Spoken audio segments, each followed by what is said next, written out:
Olá a todos e bem-vindos de volta ao Lost Gen Reddit Stories.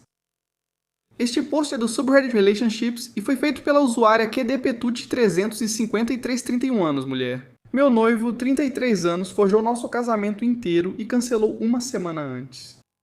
Estamos juntos há pouco mais de 2 anos. Ficamos noivos quase um ano atrás, em maio. Em dezembro decidimos fazer um casamento rápido.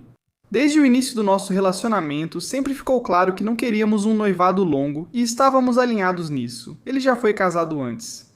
Planejamos tudo nos últimos 5 meses. Marcamos a data para 12 de maio. Reservamos o local. Comprei meu vestido. Pagamos o buffet para todos os convidados. Fomos tirar nossa habilitação para o casamento civil. Literalmente tudo. Contratamos o celebrante e organizamos todo o roteiro e a cerimônia.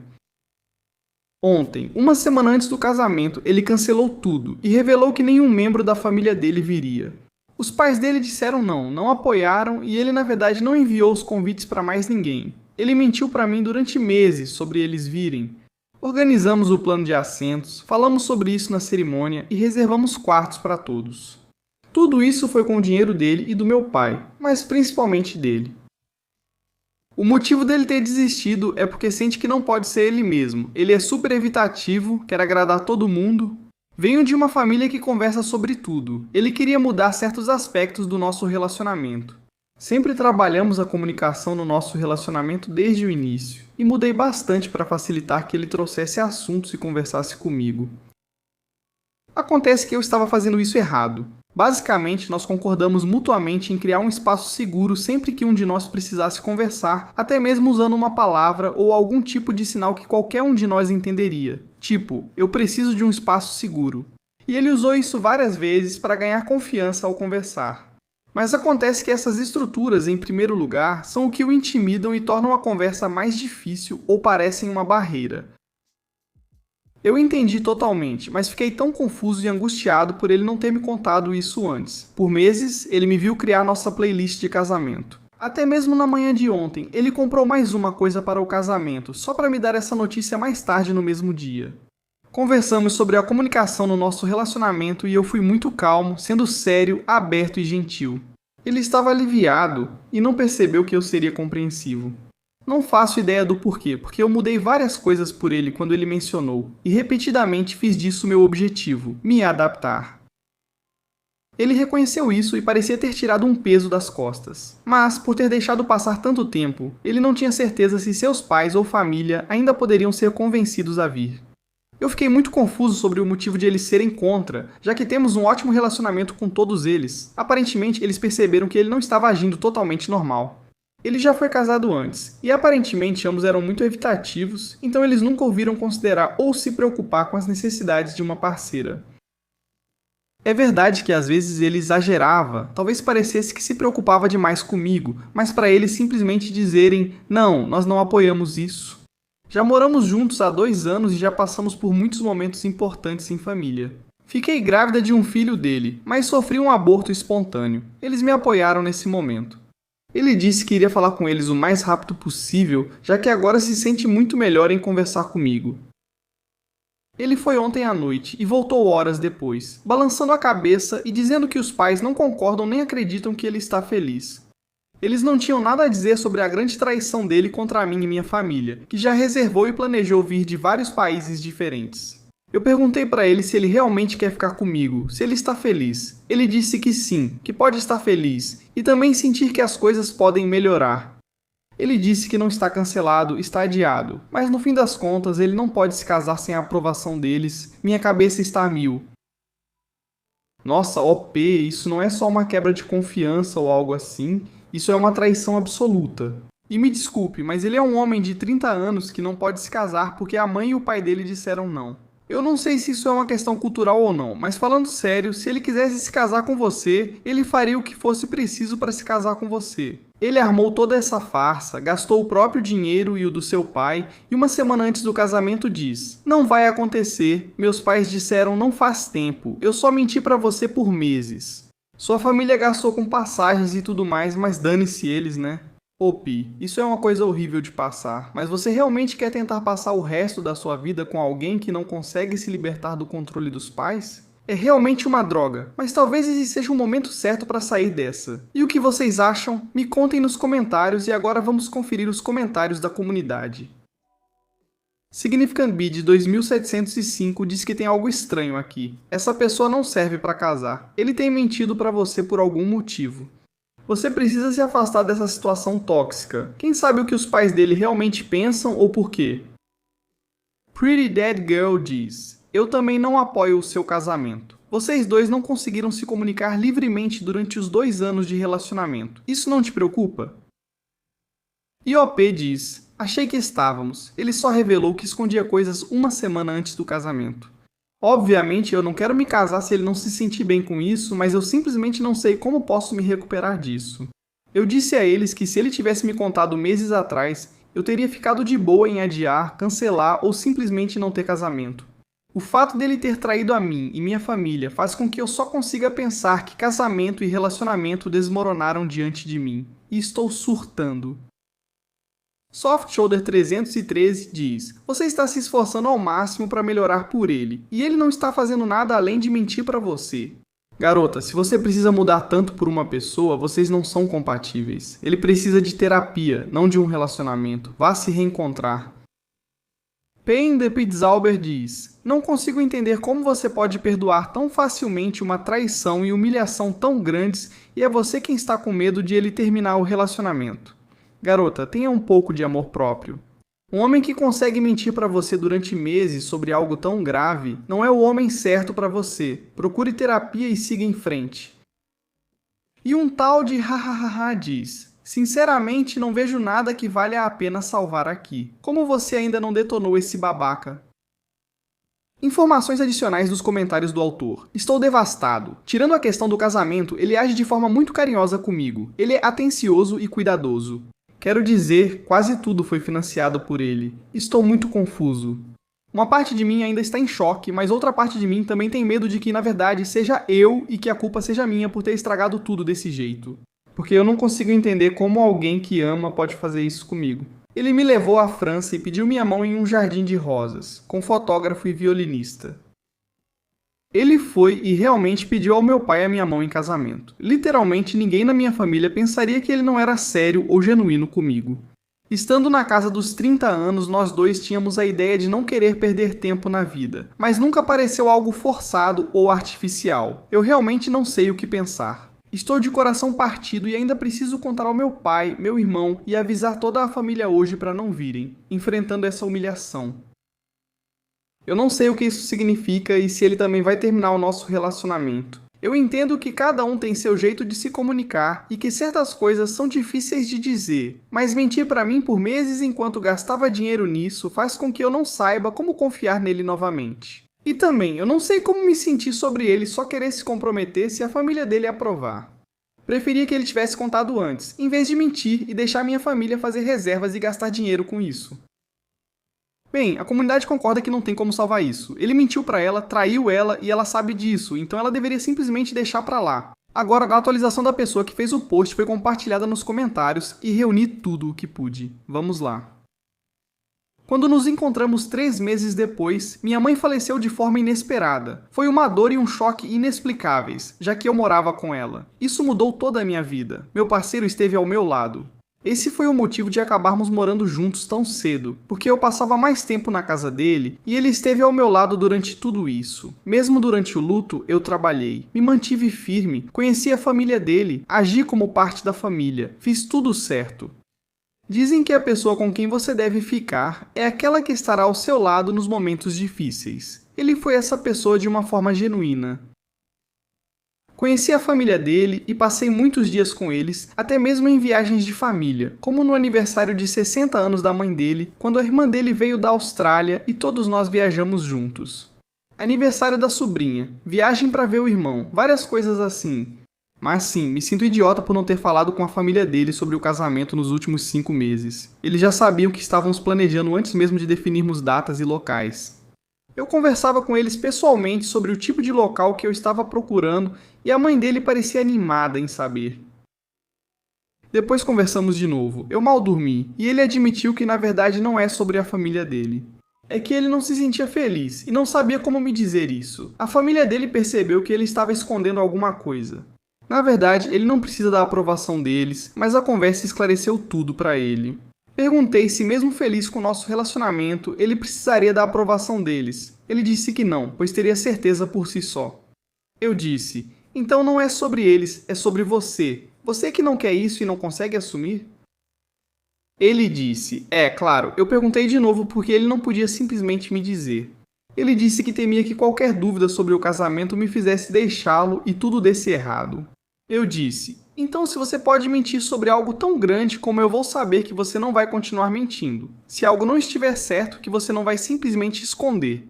Ele disse que agora sabe que nada de ruim vai acontecer se ele me contar. Eu perguntei como ele sabe disso. Ele disse, por que você me disse? Eu não sabia o que pensar. Eu estava em modo de luta ou fuga há quase 24 horas com quase nenhum sono. Eu me senti mal por ter que contar para minha família e todos saberem dessa traição. Ele estava agindo todo carinhoso e normal, mas a verdade é que ele tomou essa decisão por causa dele mesmo e não pela família.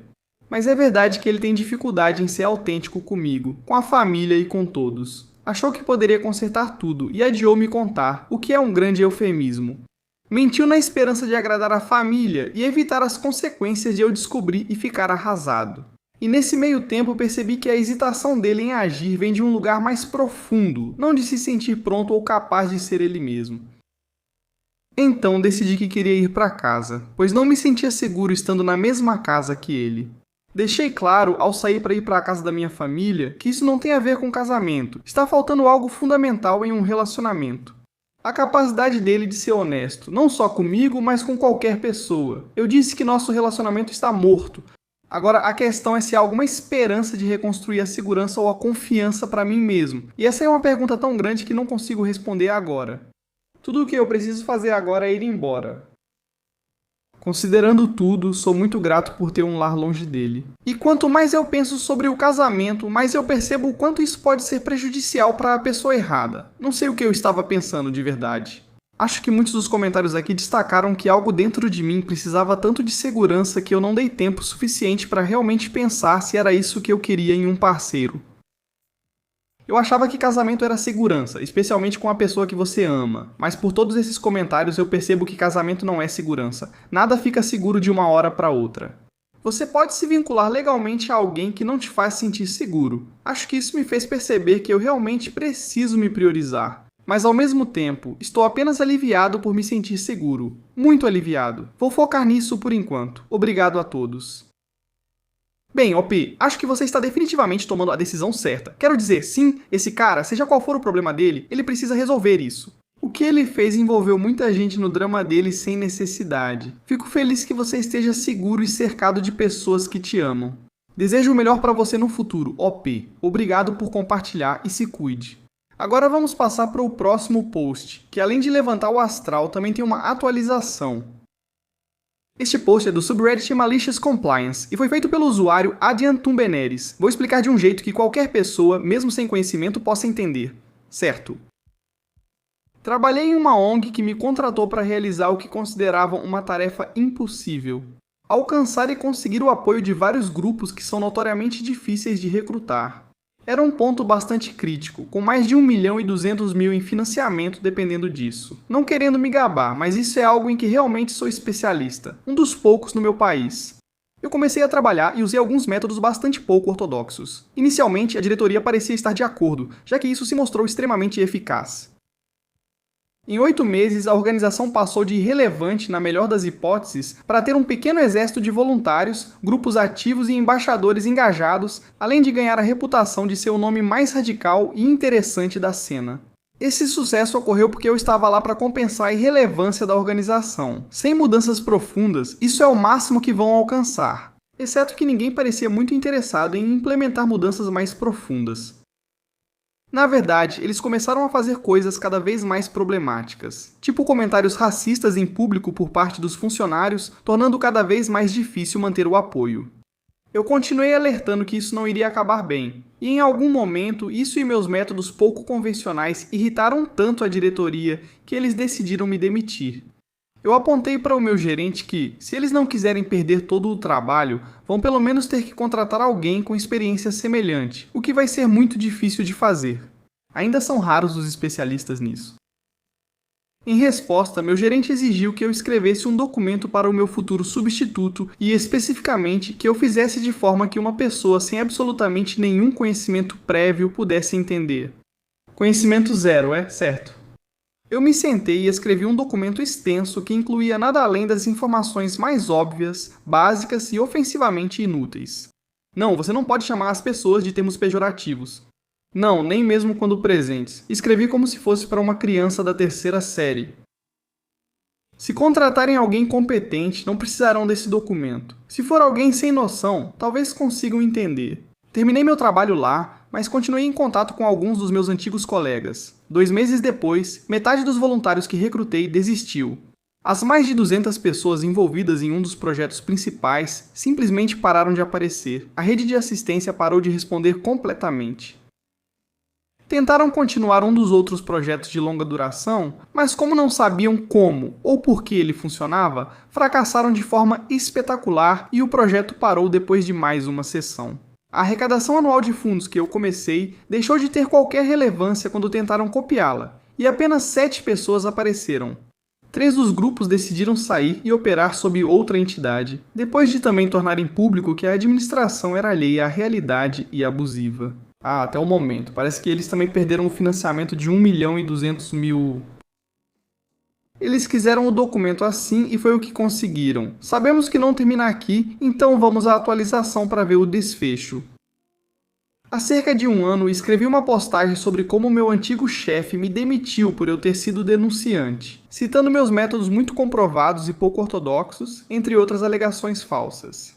Enquanto pedia que eu criasse um documento para meu futuro substituto, de modo que qualquer pessoa sem conhecimento entendesse, e foi o que fiz. Eu não esperava escrever uma continuação, muito menos essa, não conseguiria inventar esses acontecimentos nem tentando. Como esperado, logo após minha saída da organização, tudo começou a desmoronar. Projetos desmoronaram, parcerias se desfizeram, voluntários foram embora, alguns em protesto, o engajamento da comunidade, a confiança e o apoio dos grupos-alvo praticamente sumiram. Meu substituto não só era completamente sem noção, como também era um alcoólatra disfuncional que nem sequer queria o emprego. Aparentemente ela foi enganada e arruinou todos os programas. Tudo isso, por sua vez, também afastou os doadores. Mas isso não é tudo. Um comentário na minha postagem sugeriu que eu procurasse a Receita Federal, pois poderia haver fraude. Bem, você não estava tão longe disso. Sem acionar autoridades e tentando não piorar a situação, acabei, sem querer, sugerindo ao gerente dos principais financiadores da organização que algo estava errado. Eu nem percebi isso até muito tempo depois. Eu só encontrei com ele em um evento e conversei, mencionando que tinha sido demitido da organização. O gerente ficou confuso. Como assim? Falaram que você trabalhou lá até março e saiu por vontade própria. Depois de uma conversa meio confusa, também comentei que a equipe de um dos programas principais decidiu encerrá-lo alguns meses antes. Sim, a organização informou como se o programa ainda estivesse em funcionamento. Resumindo, a fundação investigou e não foi nada bonito. Mas espere, tem mais. O outro maior financiador da organização era um programa do governo. No meu primeiro dia de trabalho, eu disse diretamente para eles que esse financiamento era extremamente instável e que duraria no máximo 23 anos antes do programa ser encerrado por ser progressista demais. Eles deveriam ter um plano de contingência para quando isso acontecesse. E adivinha como terminou? Agora a reviravolta mais estranha. No fim, o CEO decidiu abandonar o navio afundando e pegando fogo, pedindo demissão ou talvez tenha sido demitido. Quando vi a vaga aberta para CEO, decidi zoar um pouco e me candidatar. Foi mais para me divertir mesmo. Eu não esperava receber resposta, tanto pelo meu relacionamento complicado com a organização, quanto porque, sinceramente, apesar da minha experiência na minha área, minha experiência relevante para esse tipo de cargo é bem limitada. Eu só queria provocar um pouco. Enviei meu currículo e carta de apresentação e praticamente esqueci disso. Depois de alguns meses, eles ligaram de volta, perguntaram se eu ainda queria a vaga e marcaram uma entrevista. Pensei por alguns minutos e decidi recusar educadamente. Foi tentador, sinceramente, mas no fim das contas percebi que eu odiaria e provavelmente seria ruim nisso também. Meus talentos estão em outras áreas e meu coração também está em outro lugar. Recentemente decidi dar uma pausa no trabalho para focar na minha saúde física e mental e aproveitando fazer um mestrado. Boa sorte para quem decidir assumir esse cargo, vai precisar mesmo. Uau, OP, que montanha russa. E você quase conseguiu o emprego, mas ainda bem que recusou. Te desejo tudo de melhor, se cuida, OP, e obrigado por compartilhar. É isso para o vídeo de hoje. Obrigado por assistir. Se chegou até aqui, imagino que goste dessas histórias que leio. Aqui vão mais algumas que você pode gostar. Se não tiver tempo agora, salve para ver depois. E não se esqueça de clicar no botão de se inscrever.